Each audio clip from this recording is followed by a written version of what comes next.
വീണ്ടും വാർത്തകളിലേക്ക്. നടി തൃഷയ്ക്കെതിരായ ദ്വയാർത്ഥ പരാമർശത്തിൽ കസ്റ്റഡിയിലെടുത്ത ഉദയനിധി സ്റ്റാലിനെ വിട്ടയക്കും. റിമാൻഡ് ചെയ്യാൻ ഉദ്ദേശിക്കുന്നില്ല എന്നും സ്ത്രീകളുടെ താൽപര്യം സംരക്ഷിക്കുക മാത്രമായിരുന്നു ലക്ഷ്യമെന്നും തമിഴ്നാട് സർക്കാർ കോടതിയിൽ നിലപാടെടുത്തു. സഭയിലും പുറത്തും ഉദയനിധിയുടെ അറസ്റ്റ് രാഷ്ട്രീയ ആയുധമാക്കാനാണ് DMKയുടെ നീക്കം.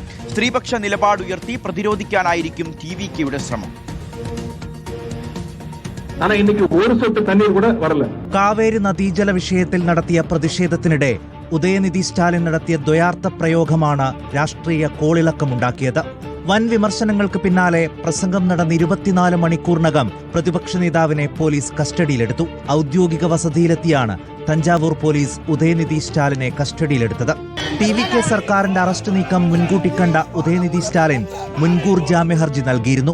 12 മണിവരെ അറസ്റ്റ് പാടില്ലെന്ന കോടതിയുടെ നിർദ്ദേശവും മറികടന്നാണ് ഉദയനിധിയെ പോലീസ് കസ്റ്റഡിയിലെടുത്തത്. DMK പ്രവർത്തകരുടെ വൻ പ്രതിഷേധം മറികടന്നാണ് ഉദയനിധിയുമായി പോലീസ് സംഘം മടങ്ങിയത്.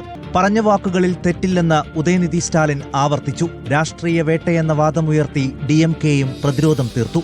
ജാമ്യമില്ലാ വകുപ്പുകളാണ് ചുമത്തിയതെങ്കിലും കോടതിയിൽ സർക്കാർ പക്ഷെ മയപ്പെട്ടു. റിമാൻഡ് ആവശ്യമില്ലെന്നും സ്റ്റേഷൻ ജാമ്യത്തിൽ വിട്ടയക്കാമെന്നും AG കോടതിയെ അറിയിച്ചു.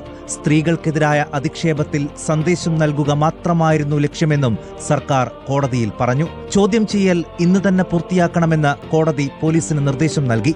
നാളെ ബജറ്റ് സമ്മേളനം തുടങ്ങാനിരിക്കെ ഉദയനിധിക്കെതിരായ നടപടിയിൽ രാഷ്ട്രീയ പോർമുഖം തുറക്കാനായിരിക്കും DMKയുടെ ശ്രമം. News desk reporter.